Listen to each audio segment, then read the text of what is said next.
اور خطیب آل محمد علامہ سید حسن رضا نقوی لاہور علیہ ذکر فضائل مسیح بیان کرتے ہیں. فون بعد مولانا ظفر عباس نقان کی خدمت التماس سے ممبر تشریف ہونے. فون بعد قاری القصید عزت ماب عباس رضا جھنڈوی ذکر کرتے ہیں. ہونے فون بعد بحر المصیب خان غلام عباس کنانی بکھر علیہ آل محمد ذات بلند تر صلوات پڑھو. اللہم صلی علی محمد وآل محمد. جڑے مومنین باہر کھڑے ہیں مہربان کر کے امام بار کے تشریح مجلس کی زیارت پڑھیں. ایک دعائیں جڑے مرحوم امام بار کا دی بنیاد رکھ گئے مولا انہوں کو قربہ کرو دے فرماوے. آج دے بانیان دے مولا توفیق آتے اجازت فرماوے. مولا کائنات آج دے ذکر صدقہ انہیں بانیان دے مرحوم درجات فرماوے. مریضان کو مولا صحت کا فرماوے. امام زمان ظہور تاجیل واسطے بلند تر صلوات پڑھو.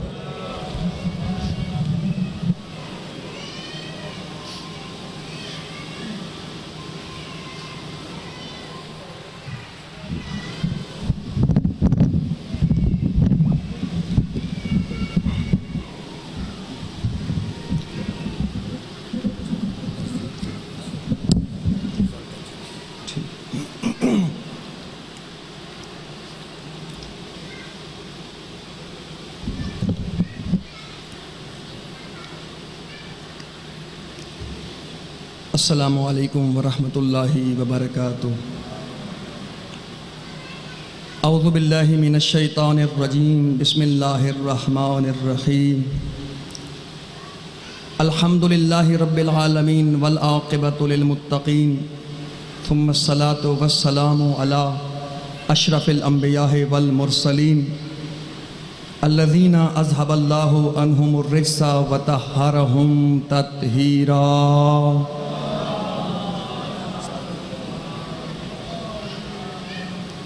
اما بعد فقد قال اللہ سبحانہ وتعالی فی محکم کتابہ المجید وفرقانہ الحمید وقولہ الحق. بسم اللہ الرحمن الرحیم.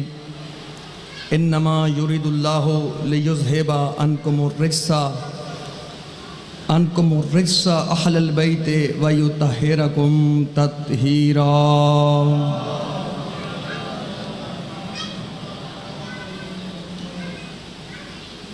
سب سے پہلے بانیان نے جو اہتمام کیا ہے اس مجلس عزا کا ان کے مرحومین کے لیے اور بالخصوص جن احباب نے اس جلسے کے لیے ہر طرف سے تعاون کیا ہے ان سب کی توفیقات خیر میں اضافے کے لیے اور تمام احباب اپنی حفظ و سلامتی کے لیے بلند تر صلوات پڑھیں.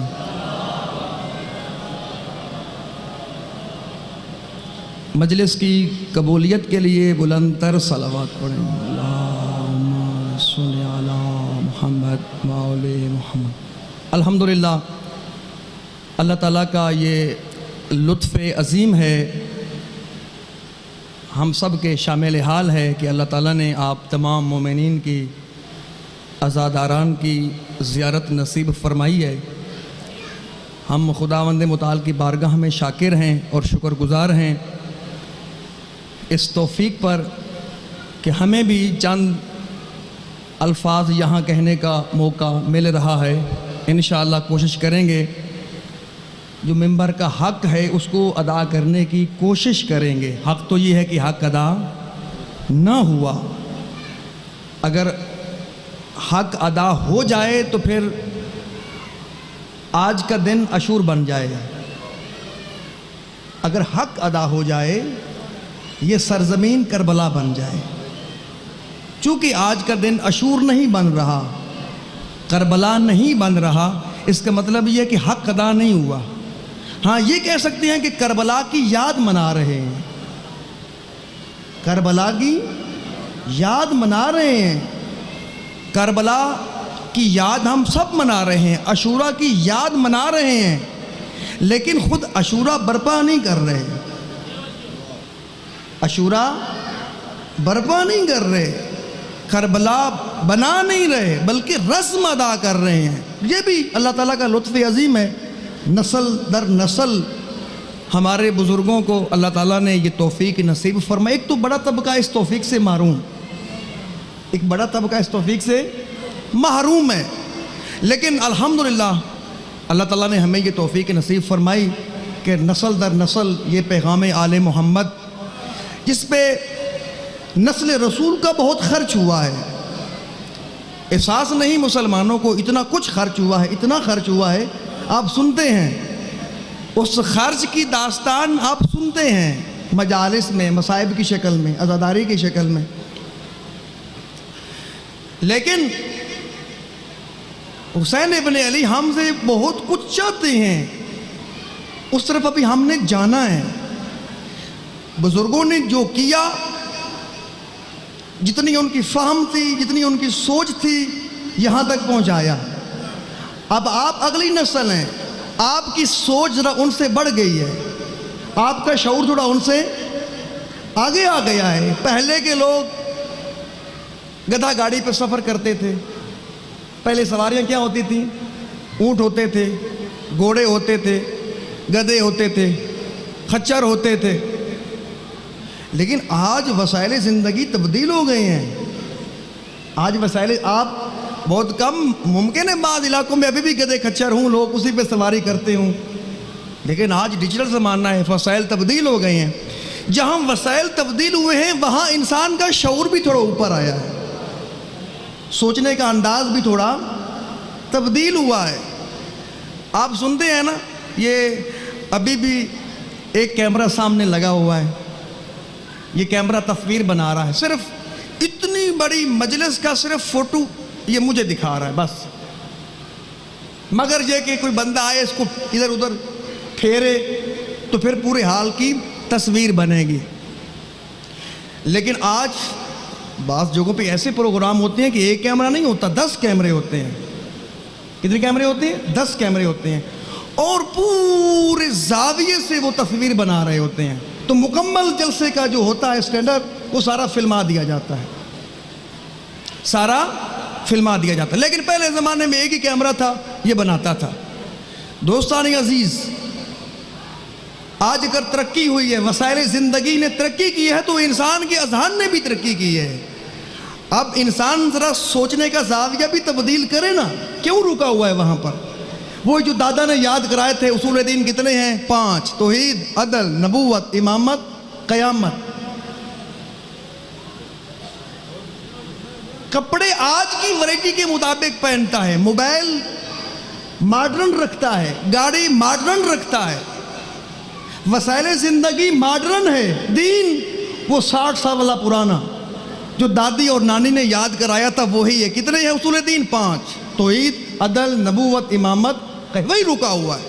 نہیں دوستان عزیز، اس کا مطلب یہ نہیں کہ ہم اپنے بزرگوں کی نعوذ باللہ نفی کر، نہیں، انہوں نے اپنی صد کے مطابق، اپنی وسعت کے مطابق، اپنی ظرفیت کے مطابق اس امانت الہی کو، یہ امانتیں ہیں نا، یہ دین امانت ہے، انہوں نے ہم تک منتقل کی ہے۔ تو آج ہمیں غور کرنا چاہیے، سوچنا چاہیے۔ سنا ہوا ہے ہم نے کہ اصول دین 5 ہیں اور ان پر ایمان ہونا ضروری ہے، اور بہت کم ہیں جنہوں نے پڑھا بھی ہو کہ اصول دین کتنے ہیں؟ 5، کتاب بھی پڑھی ہو، بہت کم ہے، بہت کم۔ بس سنا ہوا ہے کہ اصول دین 5 ہیں، فروع دین 10 ہیں۔ اب پریشان ہوں، شاید آپ کہیں گے مولوی صاحب ہم سے سن بھی نہ لے، ممکن ہے بعض کو آئے بھی نہ، ہو سکتا ہے نا، یہ میرا تجربہ ہے۔ میں نے ایک مجلس میں، ایسی مجلس تھی، تو میں نے کہا، ایک جوان سے کہا کہ مجھے نہ اٹھ کے 12 ائمہ کے نام سناؤ۔ وہ امام حسین کے آگے جا ہی نہیں رہا تھا، امام حسین کے آگے جا ہی نہیں رہا تھا۔ دوستان عزیز، ہم شیعہ ہیں، ہم علی کے ماننے والے ہیں۔ اگر علی کے ماننے والے ہیں، علی کے شیعہ ہیں، تو علی بہت سخت ہے، نرم نہیں ہے، علی نرم نہیں ہے۔ ہم نے یہ سمجھا ہوا کہ علی نرم ہے، علی سخت ہیں۔ علی کہتے ہیں کہ اگر، توجہ فرمائیں، جس کو ہم نے امام مانا ہے، یہ اللہ کا بہت بڑا احسان ہے، لطف عظیم ہے کہ ہم جیسے انسانوں کو، ہم جیسے گناہگاروں کو، ہم جیسے سیاہکاروں کو جو رہنما، جو ہادی چاہیے، اللہ نے وہ دے دیا ہے، اللہ نے وہ دے دیا ہے۔ اگر وہ مل گیا ہے تو اب بات یہاں رکتی نہیں ہے۔ اگر آپ کو وہ ہادی ملا ہے تو ہادی بھی آپ سے کچھ چاہتا ہے۔ تھوڑی شور بہت زیادہ ہے، شور نہ ہو، آواز صرف جائے، شور نہ ہو۔ ہمیں جو چاہیے وہ ہمیں مل گیا، یہ لطف عظیم ہے، احسان عظیم۔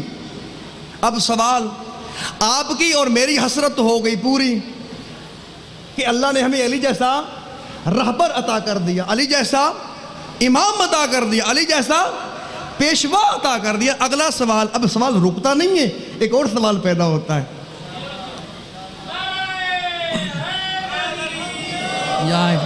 وہ کون سا سوال ہے؟ بالآخر اگر آپ کی حسرت ہے تو آپ کے امام بھی تو حسرت ہے نا۔ اگر آپ کی حسرت ہے تو آپ کے امام کی بھی حسرت ہے نا، آپ کے ہادی کی بھی حسرت ہے۔ کبھی سوچا ہے کہ آپ کے پیشوا کی کیا حسرت ہے؟ آپ کا پیشوا چاہتا ہے، کیا چاہتا ہے؟ آپ کا پیشوا اپنے پیروکار چاہتا ہے، اپنے شیعہ چاہتا ہے۔ اب سوال، میں اپنے بارے میں سوچوں، آپ اپنے بارے میں سوچیں، آیا ہادی جو چاہیے وہ تو مل گیا، آیا علی کو جو پیروکار چاہیے ہم وہ ہیں؟ علی کو جو شیعہ چاہیے، علی کو جو شیعہ چاہیے، آیا ہم وہ ہیں؟ اگر ہیں تو ہنیئا لہ، مبارک ہو آپ کو، یا علی انت و شیعتک ہم الفائزون۔ نبی کی حدیث ہے، یا علی انت و شیعتک ہم الفائزون، اے علی تو اور تیرے شیعہ ہم الفائزون، کامیاب۔ نبی کی حدیث، فرمان رسول۔ سوال یہ ہے، ہماری حسرت تو پوری ہو گئی کہ ہمیں علی جیسا امام مل گیا، آیا علی کی حسرت بھی پوری ہوئی؟ آیا علی کو جو شیعہ چاہیے، جو علی کو پیروکار چاہیے، آیا وہ علی کو ملے؟ اگر مل گئے، اگر ہم ہیں کامیاب، لیکن اگر نہ ہوں، اگر یہ قیامت نہیں ہے، آج قیامت کا دن نہیں ہے کہ موقع نہیں ہے، چونکہ قیامت کے آثار میں سے ایک یہ ہے نا کہ جب قیامت کا دن ہوگا تو کچھ لوگ کھڑے ہوں گے اور انہیں کہا جائے گا کہ تم حیدر کرار کے ماننے والے نہیں ہو، تم شیعہ نہیں ہو، تم شیعہ نہیں ہو۔ تو وہ حسرت کریں گے، کیا حسرت کریں گے؟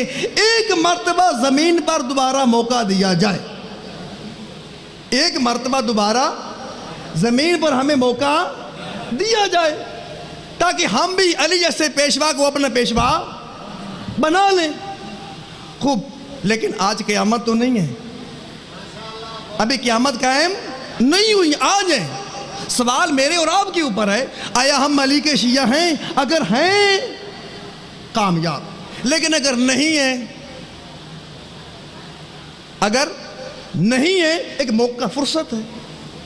اگر نہیں ہے تو پھر بنے، اگر نہیں ہے، اگر آپ کا دعویٰ ہے کہ آپ ہیں تو آپ کامیاب ہیں۔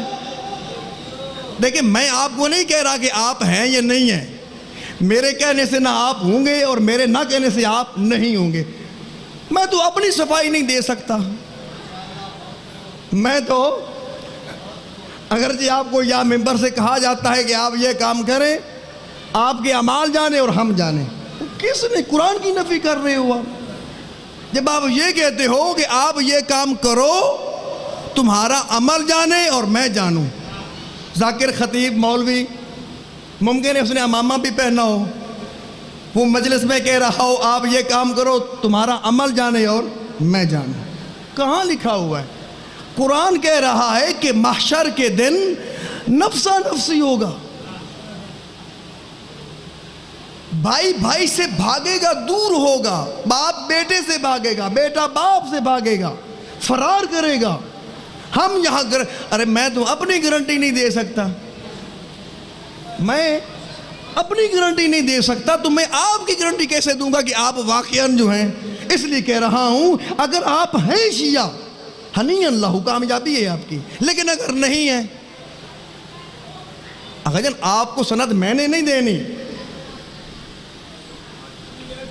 آپ کو سند میں نے نہیں دینی. روایات کے اندر ہے کہ انسان مرنے سے پہلے ایک کام کر جائے, انسان مرنے سے پہلے ایک کام کر جائے. کون سا کام کر جائے؟ اپنا دیندار ہونا ثابت کر جائے کہ میں دیندار ہوں. اپنا دیندار ہونا, اپنا مومن ہونا ثابت کر جائے.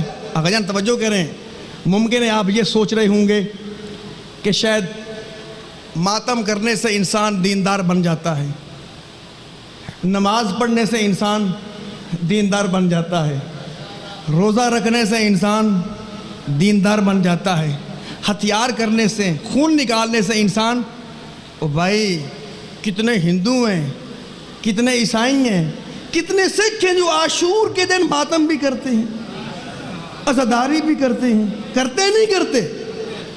جواب میں نا مجھے کرتے ہی نہیں کرتے. آیا یہ عزاداری, یہ نماز, یہ امامہ یہ معیار ہے مومن ہونے کا؟ آیا یہ معیار؟ یہ معیار نہیں ہے. آپ یہ سمجھے کہ شاید یہ 5 وقت کا نمازی ہے تو یہ مومن ہے, یہ عزاداری کرتا ہے تو یہ مومن اور شیعہ. ایسے نہیں ہوتا. روایت میں ہے کہ جب بندہ قبر میں جائے تو قبر میں جانے سے پہلے ایک کام کر جائے. کیا؟ اپنے علاقے میں اپنا دیندار ہونا اپنے گواہ بنا کے جائے کہ میں دیندار ہوں. کتنے؟ 40 لوگ اس محلے, اس گلی, اس شہر کے, اس کے مومن دیندار ہونے کی گواہی دیں.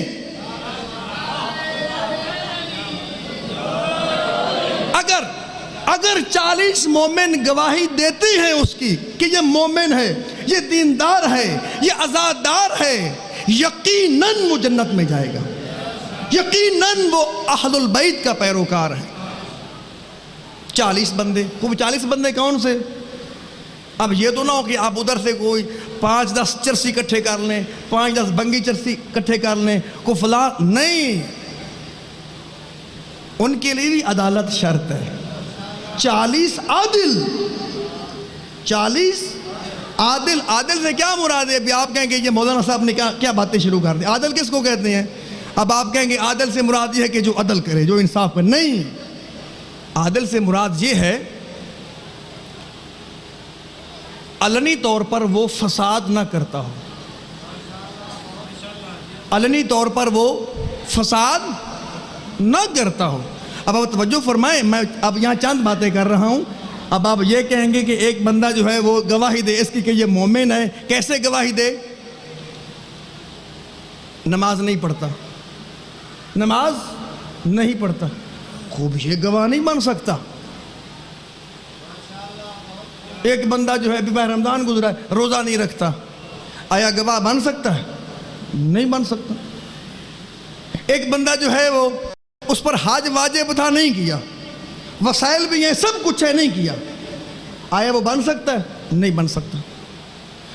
40 بندے عادل اگر اس مومن کی گواہی دے دیں وہ جنتی ہے. لیکن اگر نہ دیں, یہ اللہ نے کتنی بڑی آپ کو اور مجھے فرصت دی ہے کہ اگر میں آج علی کا شیعہ نہیں ہوں بن سکتا ہوں. فرصت ہے. مثال دوں آپ کو, حضرت حر کربلا کے پہلے شہید, کچھ بھی نہیں تھا, لشکر یزید کا کمانڈر. لیکن جب اللہ نے توفیق دی, جب امام کی معرفت پیدا کی, جب معرفت ہو گئی امام کی, تو پھر صرف شہید نہیں بلکہ امام نے صرف اٹھایا نہیں بلکہ چہرے کا بوسہ دیا, اپنے ہاتھوں سے اٹھا کر مقتل کی طرف لے آئے. کیا ہوا؟ ایک لہجے نے حر کو کیا بنا دیا؟ ہور کو کیا بنا دیا؟ اصحاب حسین میں قرار دیا۔ خوب آپ یہ نہ کہیں کہ فرصت ختم ہو گئی، موقع ہے آج، اگر ہم شیعہ نہیں ہیں بن سکتے ہیں، ہم شیعہ بن سکتے ہیں۔ کیسے بنے شیعہ؟ شیعہ بننے کا معیار کیا ہے؟ آپ کو پتہ ہے نا، یہ شوال کا مہینہ ہے، آج 5 شوال ہے، اور شوال کا مہینہ میرے اور آپ کے امام کی شہادت کا مہینہ، جو بانی شریعت ہے، جو بانی فقہ جعفریہ ہے، امام صادق علیہ الصلوۃ والسلام، یہ امام صادق کا مہینہ ہے۔ 15 شوال کو امام کی شہادت ہے۔ جو شریعت کا بانی ہے امام صادق نے، آج کبھی سوچا ہے آپ نے، کبھی سوچا ہے آپ نے کہ ہم جعفری کیوں کہلاتے ہیں، باقری کیوں نہیں کہلاتے؟ کبھی سوچا ہے ہم باقری کیوں نہیں کہلاتے؟ ہم زین العابدین کیوں نہیں کہلاتے؟ ہم حسنی کیوں نہیں کہلاتے؟ ہم حسینی کیوں نہیں کہلاتے؟ ہم علوی کیوں نہیں کہلاتے؟ ہم جعفری کیوں کہلاتے ہیں؟ کبھی سوچا ہے؟ کبھی غور کیا ہے؟ ہمارا جو دین، ہمارا جو مسلک، اگر جان مسلک بنے نا، یہ مسلک حنفیہ، یہ حنفی مسلک ہے، یہ مالکی مسلک ہے، یہ شافعی مسلک ہے، یہ حنبلی مسلک ہے، مسلک بن گئے نا۔ اب ہم یہ نہیں کہتے کہ مالکی کو مالکی کیوں کہتی ہیں، جو ان کو مانتے ہیں وہ اس پہ جستجو کریں، جو شافعی کو مانتے ہیں وہ اس پہ جستجو کریں کہ ہم ان کو کیوں مانتے ہیں۔ ہم جعفری ہیں، ہم اس پہ جستجو کریں کہ ہم جعفری کیوں کہلواتے ہیں، علوی کیوں نہیں کہلواتے؟ ہم علوی کیوں نہیں کہلواتے، جعفری کیوں کہلواتے ہیں؟ اس لیے عرض کر رہا ہوں، یہ امام صادق کا مہینہ ہے، شوال المکرم امام صادق کے ساتھ منسوب ہے، جو شریعت کا بانی ہے۔ خوب آج پیگیری کر لیں، غور کر لیں، ہم جعفری کیوں کہلاتے ہیں اپنے آپ کو؟ اس وجہ سے نہیں کہلاتے، شاید آپ کے ذہن میں یہ ہو کہ یہ اور دین ہے کوئی، جیسا کہ بعض دشمنان نے، اہل بیت نے یہ تاثر دیا کہ یہ رسول اللہ کے دین کے مقابلے میں ایک اور دین لے کے آتے ہیں۔ اس کی وجہ یہ ہے کہ ہم وضاحت نہیں کر سکے، ہم ان کو تبیین نہیں کر سکے، سمجھا نہیں سکے۔ وہ کیسے سمجھائیں؟ خود بھی نہیں سمجھے۔ اب میں کتنے جوانوں سے پوچھنا، بھی بتاؤ، کھڑے ہو جو بتاؤ آپ جعفری کیوں ہو؟ وہ کہتے ہیں کہ ہم امام صادق کے مسلک پر ہیں۔ آیا اتنا جواب کافی ہے؟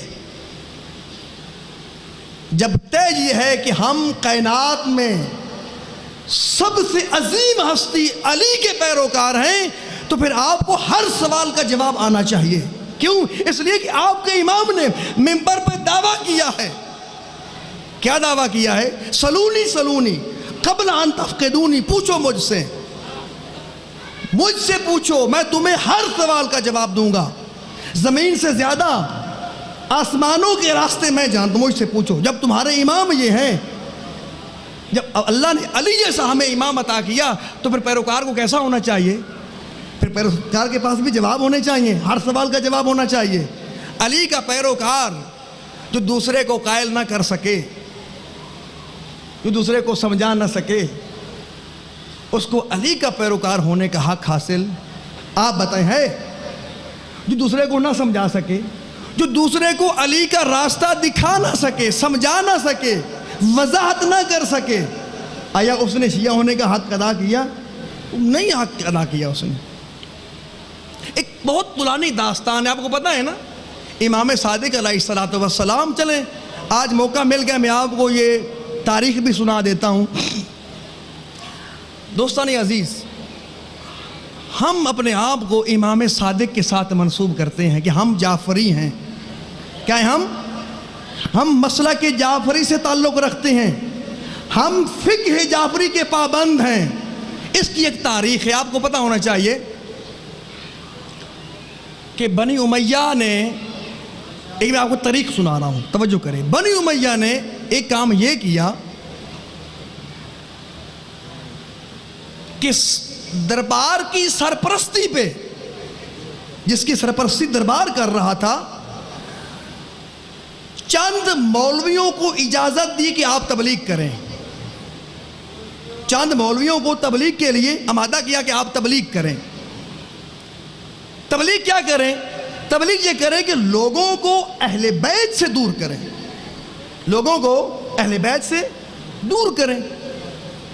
سرکاری طور پر حکومت نے سرٹیفکیٹ جاری کیا کہ آج کے بعد اس مدرسے کو، اس مسجد کو تبلیغ کرنے کی اجازت ہے، باقیوں کو نہیں ہے. ان میں 4 بڑے فقہا رجسٹرڈ ہوئے کہ یہ افراد اپنے پیروکاروں کو تبلیغ کر سکتے ہیں. وہ یہی 4: حنبلی، امام شافعی، امام حنبل، امام ابو حنیفہ اور امام مالک. ان کو اجازت ملی کہ یہ تبلیغ کریں. کیا تبلیغ کریں؟ جو دین بنی امیہ نے خود بنایا، خود گھڑا، خود گھڑ کے اس کی تبلیغ شروع کر دی، اور سخت پابند کیا کہ لوگوں کو اہل البیت سے دور کیا جائے. کیوں؟ اس لیے کہ سب کو پتا تھا کہ عرب کے اندر سب سے زیادہ جس ہستی کا روح اور علم ہے وہ امام صادق ہے. وہ امام صادق ہے. اور ان 4 پیشوا جو ہیں، ان میں سے 2 امام صادق کے ڈائریکٹ شاگرد ہیں. 2 ڈائریکٹ نہیں ہیں، وہ بالواسطہ شاگرد ہیں، یعنی امام صادق کے شاگردوں کے شاگرد ہیں. 2 ڈائریکٹ شاگرد ہیں، اور ان میں سے ایک یہی ابو حنیفہ، جس کا نام کیا ہے؟ نعمان ابن ثابت. کیا نام ہے؟ نعمان ابن ثابت، جس کو عرف عام میں ابو حنیفہ کہا جاتا ہے. یہ خود کہتا ہے، اس سے پوچھا گیا کہ آپ کی عمر کتنی ہے؟ تو کیا کہتا ہے؟ احسنتم، 2 سال. وہ کہتا ہے میری عمر 2 سال ہے. لوگ پریشان آگے، بھئی یہ کیا کہہ رہا ہے؟ اتنے بڑے شریعت کا بانی، یہ شریعت کا بانی ہے نا، حنفی مسلک کی شریعت کا بانی یہ ہے. اتنا بڑا قد اس کا، اور یہ کہہ رہا ہے کہ میری عمر 2 سال ہے. تو کہا کہ اس لیے کہ میں 2 سال امام صادق کی بارگاہ میں رہا ہوں، اور یہی میری زندگی ہے، یہی میری زندگی ہے. باقی تو جہالت ہے، جہالت اکٹھی کی ہوئی ہے. اگر مجھ سے زندگی پوچھتے ہو، حیات پوچھتے ہو، تو 2 سال ہے بس. یہ اعتراف ہے. لیکن وہ ایک مشکل تھی، دربار کی مشکل تھی. آج درباری مولوی، پتہ ہے نا آپ کو، جو وزیر اعظم کے ساتھ بیٹھتے ہیں، وزیر اعلیٰ کے ساتھ بیٹھتے ہیں، وہ بڑا معقول انداز میں جواب دیتے ہیں. سوال کوئی پوچھے تو گول مول جواب دیتے ہیں، واضح کلیئر کٹ جواب. یہ اسی دربار کے تھے سارے مولوی، اور شدید امام صادق کے مخالف. اس کے ساتھ انہوں نے ایک اور طبقہ صوفیاء کا پیدا کیا، کیونکہ ظاہر سی بات ہے امام صادق کا ایک جو روب تھا، علمی دھاک تھی کہ لوگ تعلیم حاصل کرنے کے لیے آتے تھے. اور جہاں امام کا علمی روب تھا، وہاں امام کے اندر کرامت بھی تھی، اخلاق اعلیٰ درجے کا، ایک انسان کامل. ہمارے عقیدے کے مطابق، جو ائمہ اثنا عشری ہیں، ان کے عقیدے کے مطابق ہمارے یہ 14 معصومین انسان کامل ہیں. کیا ہیں؟ انسان کامل ہیں، تو اسوہ ہیں. توجہ فرمائیں. باقی لوگ کیوں منحرف ہو گئے؟ ان کے پاس انسان کامل نہیں تھا. یہ ہمارا ایمان اور عقیدہ ہے. انہوں نے کہا کہ اتنا روب ہے، ان کی اتنی ہیبت ہے، اور یہ اتنا ان کا جو ہے اخلاقی اور اتنا معنوی پہلو ہے. انہوں نے صوفی پیدا کیے، صوفی، کہ امام صادق کے مقابلے میں صوفیاء پیدا کرو. وہ امام صادق کے مقابلے میں پیدا ہوئے، امام کے روب کو ختم کرنے کے لیے. جہاں اتنی سخت نگرانی حکومت کی، اور وہاں پر امام نے دیکھا کہ یہ تو پورے دین کو تباہ کر رہے ہیں. وہ دین، جو شریعت، وہ وہی جو اللہ سے آئی ہے، جس شریعت کو رسول اللہ نے تبلیغ کیا ہے، جس شریعت کو اصحاب رسول نے تبلیغ کیا ہے، ترویج کیا ہے، اہل البیت نے ترویج کیا ہے. یہ تو وہ دین نہیں پھیلا رہے، یہ تو کچھ اور ہے، سارا گھڑا ہوا ہے.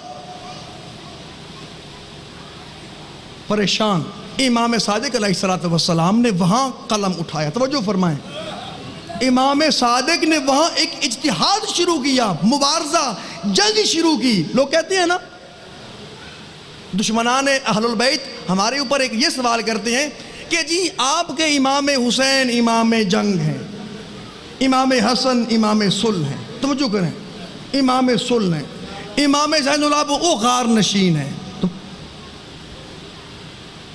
جب آپ جواب نہیں دیں گے دشمن پھر حملے کریں گے، پھر کیا جواب دو گے آپ؟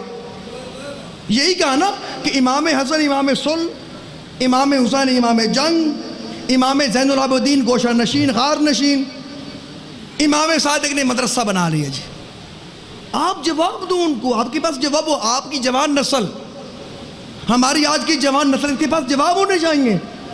دشمن آپ پہ اعتراض وارد کر رہا ہے، آپ جواب دو ان کو. کیا جواب دو؟ آغا جان ہمارے پہلے امام نے بھی جنگ کی ہے، دوسرے نے بھی جنگ کی ہے، تیسرے نے بھی جنگ. اگر وہ صلح ہے تو وہ بھی جنگ ہے، وہ صلح ہے وہ بھی جنگ ہے. اگر امام نے مدرسہ بنایا، امام نے شاگرد پروری کی، وہ بھی جنگ ہے. اگر امام صادق تعلیمات اہل البیت، تعلیمات رسول اللہ اپنے اصحاب کے اندر، اپنے پیروکاروں کے اندر اگر منتقل نہ کرتے تو آج ہمارے پاس اہل البیت کی سیرت نہ ہوتی.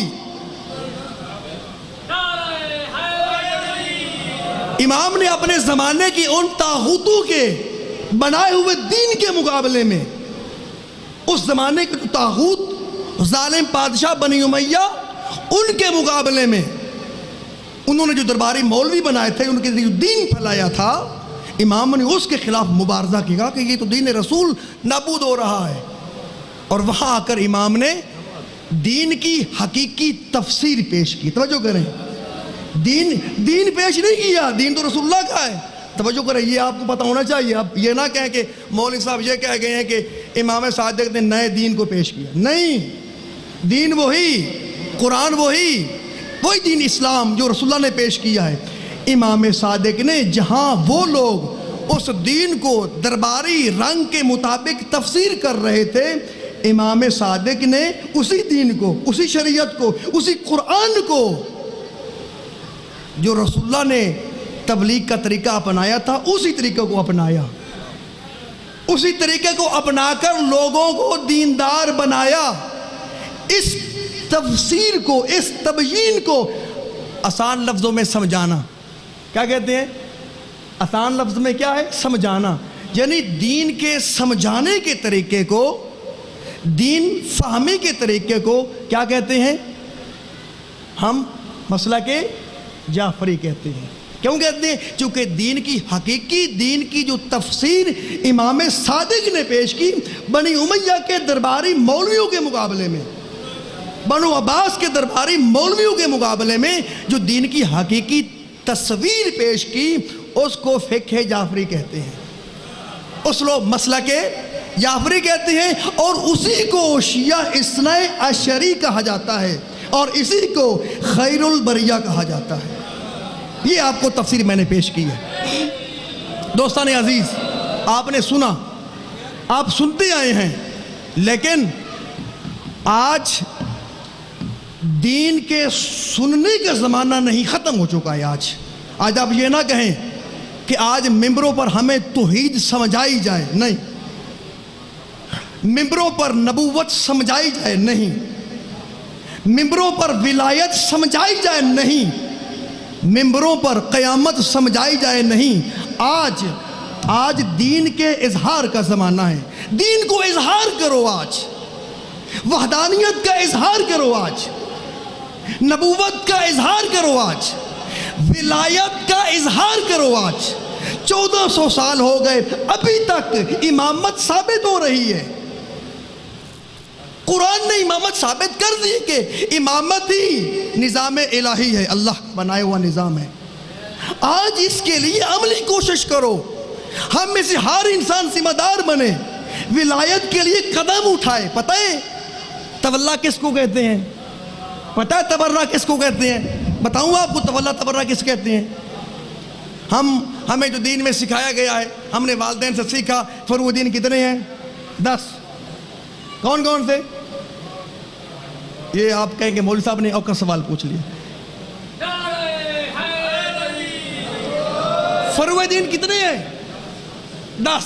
کتنے ہیں؟ جن کو یاد نہیں ہے وہ یاد کر لیں.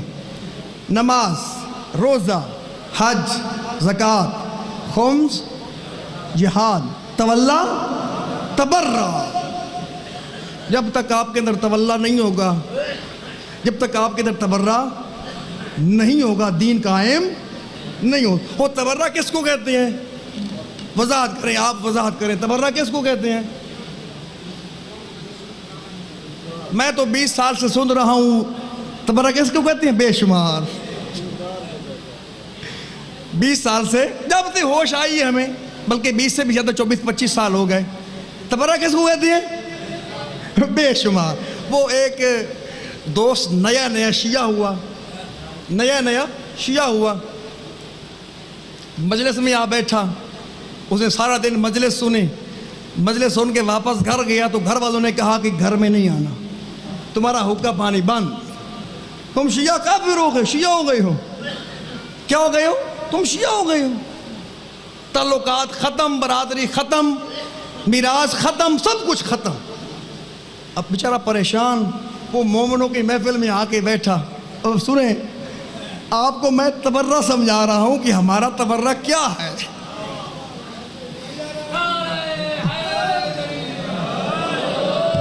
وہ آ کے مومنوں کے پاس آ کے بیٹھ گیا اور کہا کہ میرے گھر والوں نے تو مجھے لا تعلق کر دیا ہے، میرے گھر والوں نے تو مجھے آگ کر دیا، گھر سے نکال دیا ہے.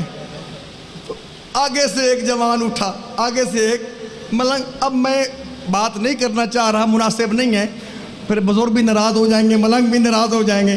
ایک جذباتی آدمی آگے سے اٹھا، اس نے کہا اے دے پیو تے لعنت. سب نے کہا بے شمار.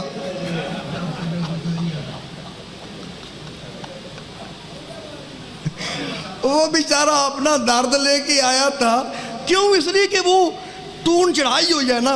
جو ہی جب بھی کہو جو ہے لعنت، کہے بے شمار لعنت، لعنت بے شمار. آغا جان، یہ ہندی معنی ہے، یہ قرآنی معنی نہیں ہے. یا بعض کیا کہتے ہیں؟ لعنت یعنی گالی گلوچ، گالی دینا اس کو. یہ نہیں ہے لعنت. برا بھلا کہہ دینا، یہ بھی نہیں ہے گالی. اور لعنت کا معنی یہ نہیں ہے جو ہم نے سمجھا ہوا ہے. اور ہمیں ٹون پہ چڑھا دیا گیا. ہم میں لکیر کے فقیر، ایک لکیر کھینچ دی، سب اس کے پیچھے. نہیں، آج آپ خدمت میں عرض کی ہے میں نے کہ آج شعور کا زمانہ ہے، سوچنے اور سمجھنے کا زمانہ ہے. جب تک سوچیں گے نہیں، سمجھیں گے نہیں، مسئلہ حل نہیں ہوگا. سوچیں، غور کریں. لعنت کس کو کہتے ہیں؟ میں آپ کو قرآنی معنی لعنت کا بتاؤں. لعنت کا معنی حضرت ابراہیم کی داستان سناؤں، تاکہ آج ہم یہی کہہ رہا ہوں نا کہ آج ولایت کے اظہار کا دن ہے. اظہار کرو، تبرع کا اظہار کرو، تولے کا اظہار کرو. کتنی نسلیں گزر گئیں امامت کے ثابت کرنے میں. آج امامت ثابت ہے، اس بات کی ضرورت نہیں ہے، سب نے قبول کر لیا ہے. آج ہمیں میدان میں آنے کی ضرورت ہے، ورنہ ہمیں دشمن اغوا کر کے لے جائیں گے. قرآن میں کیا ہے؟ قرآن میں کہ فلما تبین لہو. آپ کو میں تبرع سمجھا رہا ہوں. فلما تبین لہو. حضرت ابراہیم کے گھر میں ایک آدمی تھا جس کا نام، جواب دیں مجھے یار، جس گھر میں کھانا کھاتے تھے حضرت ابراہیم، نہیں پتا؟ کمال ہے یار. ہر سال آپ عید مناتے ہیں، عید الضحیٰ مناتے نہیں مناتے؟ تو عید الضحیٰ میں کس کس کا تذکرہ ہے؟ ابراہیم کا تذکرہ ہے، حاجرہ کا تذکرہ ہے، سائرہ کا تذکرہ ہے، ساتھ ایک خناس کا بھی تذکرہ ہے، آزر کا جو چچا ہے. کیا ہے؟ چچا ہے. کرتا کیا ہے؟ بت بناتا ہے. کیا بناتا ہے؟ بت بنا کے بیچتا ہے. دیکھ لیں، خود بت بناتا ہے، بنا کر بیچتا ہے، لوگوں کو کہتا ہے کہ یہ خدا ہے. تجارت اپنی کر رہا ہے، پیسے خود کما رہا ہے، لوگوں کو کہہ رہا ہے کہ یہ خدا ہے. پیسے خود کما رہا ہے، یعنی بت بناتا ہے، اس کو گھڑتا ہے، گھڑ کے باہر جا کے کہتا ہے کہ یہ خدا ہے. لوگ خرید لیتے ہیں. وہ بھی اگر خدا ہے، تم اس کی عبادت کیوں نہیں کرتے؟ اس کو تو پتہ ہے نا کہ میں خود بنا رہا ہوں، اس کو تو پتہ ہے کہ میں خود بنا رہا ہوں۔ جب حضرت ابراہیم کے لیے واضح ہو گیا فلما تبین لہ، اللہ کی طرف سے پیغام آیا کہ آئے ابراہیم، تمہارے چچا یہ سب سے بڑے مشرک ہیں، سب سے بڑے مشرک ہیں۔ کیوں؟ اس لیے کہ یہ خود بت بناتے ہیں۔ کیا کرو؟ تبرہ کرو۔ کیا کرو؟ تبرہ کرو۔ فلما تبین لہ، جب حضرت ابراہیم کو اپنے چچا کے بارے میں یہ واضح ہو گیا کہ یہ میرا چچا کیا کر رہا ہے، شرک کر رہا ہے، تو پھر کیا کیا؟ تبرأہ، حضرت ابراہیم نے اپنے چچا پر تبرہ کی۔ کیا مطلب تبرہ؟ لعنت کی نہیں، دوری اختیار کی، علیحدگی اختیار کی۔ تبرہ کس کو کہتے ہیں؟ دور ہو جاؤ، الگ ہو جاؤ، اس سے اظہار برات کرو۔ برات، دور تو ہو گئے، اب کیا کریں؟ صرف دور ہونا کافی نہیں، اب اس دوری کا اظہار کرو۔ اظہار امام حسین نے کر کے دکھا دیا ولید کے دربار میں۔ جب امام کو بلایا گیا، امام نے کیا کہا وہاں اس بڑے میدان میں سب کے سامنے، اس ولید اور مروان کے سامنے امام حسین نے برات کا اظہار کیا۔ کیا کیا؟ کہا یزید رجل فاسق شارب الخمر قاتل النفس المحرمہ۔ کہا کہ سنو لوگو، یزید کون ہے؟ اظہار برات کا اعلان کیا، خود بھی دور ہوئے، لوگوں کو بھی کہا کہ اس سے دور ہو جاؤ۔ کیوں؟ کہ یہ یزید رجل فاسق ہے، شارب الخمر ہے، یہ محرمات دین کو پائمال کر رہا ہے، یہ فاسق اور فاجر ہے، یہ شراب پیتا ہے، یہ زانی ہے۔ امام نے خود بھی دوری اختیار کی اور اپنی امت اور اپنے شیعوں کو بھی کہا کہ اس سے دور ہو جاؤ۔ اس کو کہتے ہیں تبرہ۔ ہندی میں لعنت کو تبرہ نہیں کہتے، دوری اختیار کرو۔ لیکن ہم کیا کرتے ہیں؟ ہماری زبانوں پہ علی علی اور جھنڈا ہاتھ میں طاغوت کا، جھنڈا ہاتھ میں طاغوت کا ہے، اپنے زمانے کے یزید کا ہے، اور زبانوں پہ ورد ہے یا علی۔ یہ کیسے یا علی؟ آقا جان، یہ ورد آپ کو امام صادق سے دور کرے گا۔ تاریخ بتا رہی ہے کہ جن کی زبانوں پہ یا علی تھا اور ہاتھوں پہ جھنڈا بنی عباس کے تھے، ابو سلمہ، ابو مسلم خراسانی، یہ کون لوگ ہیں؟ یہ کوفہ کے شیعوں کے لیڈر ہیں۔ ان کے ہاتھوں میں کیا جھنڈا ہے؟ بنی عباس کی حکومت کا جھنڈا ان کے ہاتھوں میں ہے، اور زبانوں پہ کیا ہے؟ ہم انتقام لینے والے ہیں۔ کس کا؟ خون امام حسین کا۔ خون امام حسین کا انتقام لے کر، انتقام کے بہانے شیعوں کو اٹھا کر، بھڑکا کر بنی امیہ کی حکومت گروا دی، اور اقتدار کس کے حوالے کر دیا؟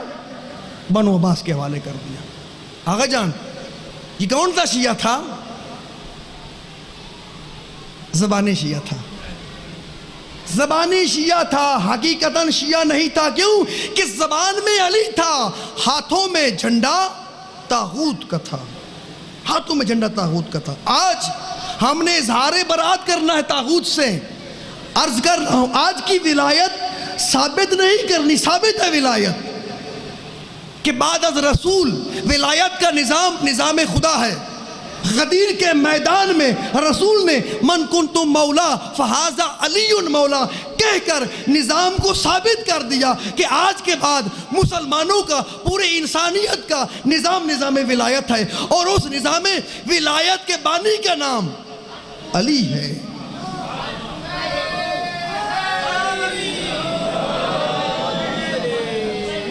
پانچ سال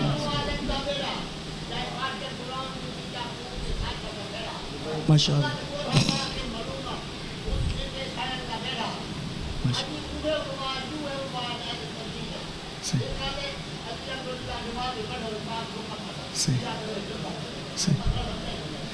توجہ کریں دوستان عزیز۔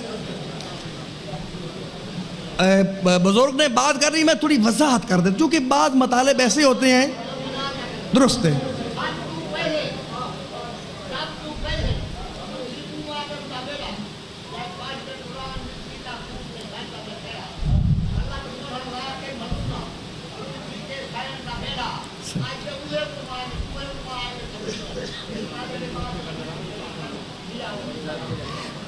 درست ہے.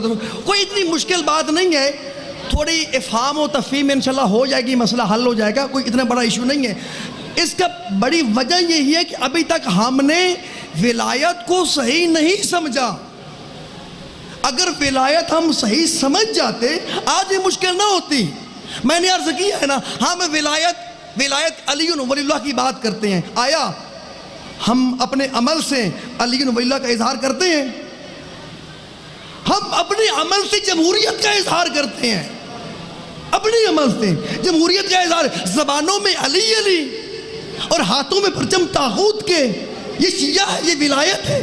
اس کو ولایت نہیں کہتے. ولایت کے لیے اپنے آپ کو اپنے زمانے کے طاغوت سے علیحدہ کرو، جدا کرو.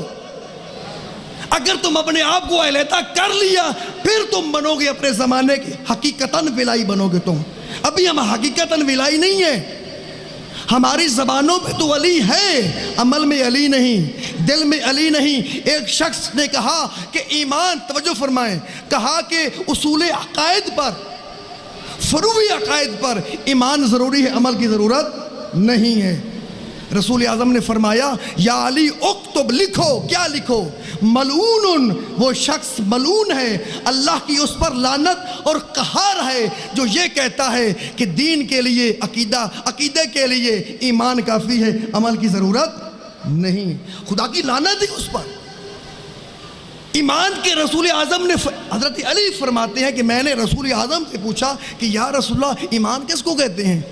تو کہا ایمان کے 3 رکن ہیں. توجہ فرمائیں، ایمان کے 3 رکن ہیں. الاقرار باللسان، ہم سے تو زبان سے بھی علی نہیں کہا جاتا. ہم مجلس میں بیٹھ کے علی کہتے ہیں اور باہر جا کر طاغوت کا نعرہ لگاتے ہیں. ہمارا علی صرف مجلس میں ہے، ہمارا علی صرف محفل میں ہے، ہمارا علی صرف گھر میں ہے. اس کو نہیں کہتے. کس کو کہتے ہیں؟ توجہ فرمائیں، شیعہ کس کو کہتے ہیں؟ اگر تم دعویٰ کرتے ہو کہ میں علی ولی اللہ کا پیروکار ہوں تو پھر تمہیں ابو ذر کی طرح مدینہ سے ربضہ ہجرت کرنا پڑے گا. تجھے تپتے صحرا میں در بدر ہونا پڑے گا. اگر تم شیعہ ہو تو تمہیں تختہ دار پہ لٹکنا پڑے گا. تیار ہو؟ آمادہ ہو لٹنے کے لیے؟ اگر آمادہ ہو ہنی اللہ، مبارک ہو آپ کو. لیکن اگر آمادہ نہیں ہو پھر تمہارا دعویٰ ہے، اس کے پیچھے تصدیق نہیں ہے. اگر تم واقعاً شیعہ ہو تو محمد بن ابی بکر کی طرح گدھے کی کھال میں ڈال کر تمہیں جلایا جائے گا. تیار ہو جلنے کے لیے؟ تیار ہو جلنے کے لیے؟ مالک اشتر کی طرح جس کو دودھ میں زہر پلا کر ذبح کر دیا گیا. تیار ہو مرنے کے لیے؟ آمادہ ہو؟ اس کو کہتے ہیں ولایت کا اقرار. الاقرار باللسان. میں نے تو کلمہ پڑھا ہے لا الہ الا اللہ محمد رسول اللہ اپنی جان بچانے کے لیے، زبان کہہ بھی دیا لا الہ، تو کیا حاصل؟ دل و نگاہ مسلمان نہیں تو وہ کلمہ تو فتح مکہ کے موقع پر ابو سفیان نے بھی پڑھ لیا تھا. پڑھا تھا یا نہیں پڑھا تھا؟ پڑھ لیا تھا. حضرت علی فرماتے ہیں کہ میں جانتا ہوں تم کب مسلمان ہو. تم نے تو اسلام قبول کیا ہے جان بچانے کے لیے. میں نے لا الہ الا اللہ پڑھا. کیوں پڑھا ہے؟ اگر نہ پڑھتا تو میرے اوپر قتل واجب ہو جاتا. میں نے لا الہ کیوں پڑھا ہے؟ برادری والوں نے قبول کر لیا کہ یہ ہمارا اپنا بندہ ہے. میں نے لا الہ کیوں پڑھا ہے؟ برادری والوں نے شادی دے دی، بیوی دے دی، زوجہ دے دی. میں نے لا الہ کیوں پڑھا ہے؟ جب مروں گا تو میرے اوپر جنازہ پڑھا جائے گا، جب مروں گا تو مجھے غسل دیا جائے گا، جب مروں گا تو مجھے جانوروں کی طرح پھینک نہیں دیا جائے گا، جب مروں گا تو مجھے جلا نہیں دیا جائے گا، بلکہ میرے بدن کے تقدس کو پائمال نہیں کیا جائے گا. میری عزت، میری کرامت، میرے شرف کو باقی رکھتے ہوئے زمین میں دفنایا جائے گا. آغا جان، لا الہ الا اللہ کے ہم نے فائدے حاصل کیے ہیں، دین کو فائدہ نہیں ہے. دین کو فائدہ اس وقت ہوگا جب تمہاری زبان کی تصدیق تمہارا عمل کرے. آج کا تولا، آج کا علی ولی اللہ ہماری پہچان، ہمارا شعار، لیکن یہ پہچان، یہ شعار زبانی نہیں، اپنے عمل سے اظہار کرو.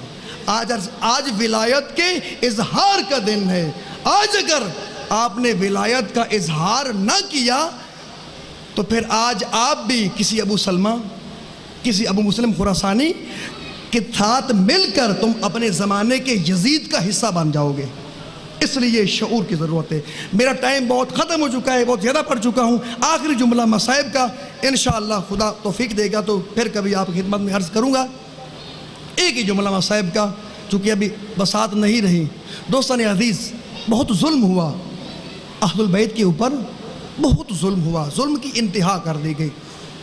جب یہ اسیروں کا قافلہ، جب یہ قیدیوں کا قافلہ جب واپس مدینے پہنچا، آپ مجھے بتائیں یہ نسل رسول، یہ نبی زادیاں، یہ علی کی بیٹیاں، آیا زیب دیتا ہے کہ علی کی بیٹیاں نبی زادیاں قیدن ہوں؟ آیا زیب دیتا ہے کہ ان کو رسیوں میں باندھا جائے؟ مسلمانوں نے یہ کام کیا. یہ بیبیاں، یہ چھوٹے چھوٹے بچے، یہ چھوٹی چھوٹی بچیاں رسی کے ساتھ بندھی ہوئی. یہ ظلم ہوا، وہ جفا ہوا. وہ جفا جو کوفہ کے اندر، وہ جفا جو شام کے اندر، انسان کا جگر پھٹ جاتا ہے. اتنے مصائب اہل البیت کے اوپر ہے. میں ایک جملہ عرض کرتا ہوں. جب یہ قافلہ پہنچا مدینہ، جناب زینب سلام اللہ علیہا نے کہا کہ دربار نبوی کو خالی کراؤ. آج ایک بیان کرنا چاہتی ہے زینب اپنے نانا سے، توجہ فرمائیں. آج زینب اپنے نانا سے ایک بیان کرنا چاہتی ہے، اپنے دل کی حال بتانا چاہتی ہے. عزاداروں، چھوٹے چھوٹے بچوں کو اور چھوٹی چھوٹی بچیوں کو روضہ رسول میں داخل کرتی ہے، جن کے چہرے جلے ہوئے ہیں، سروں میں خاک ہے. عزاداروں، ان بچوں کے ساتھ یہ بی بی روضہ رسول میں داخل ہوتی ہے اور سلام کرتی ہے. السلام علیکہ یا رسول اللہ، السلام علیکہ یا جدہ. اے نانا جان، ہماری فریادیں سنو. آج تمہاری بیٹی تیری بارگاہ میں فریاد کرنی آئی ہے. پوچھو ہمارے ساتھ مسلمانوں نے کیا کیا. عزاداروں، جناب زینب فرماتی ہے کہ نانا ہم سے پوچھو کہ کربلا میں ہمارے ساتھ کیا ہوا، شاب غریبہ ہم پر کیا ظلم ڈھایا گیا. عزاداروں، بی بی فرماتی ہے کہ ہمارے بھائی مارے گئے، ہمارے بچے مارے گئے. عزاداروں، ایک دردناک جملہ بی بی کی زبان سے نکلا. بی بی نے اپنے کف کھولے اور اوپر کر کے کہتی، نانا ان ہاتھوں کو دیکھو، نانا یہ کالے سیاہ نشان. نانا اگر حیا مانے نہ ہوتی تو میں پشت دکھاتی. نانا کربلا سے کوفہ اور کوفہ سے شام کوڑے برسائے گئے. اللہ رحمت اللہ علیہ فسيعلم الذين يكذبون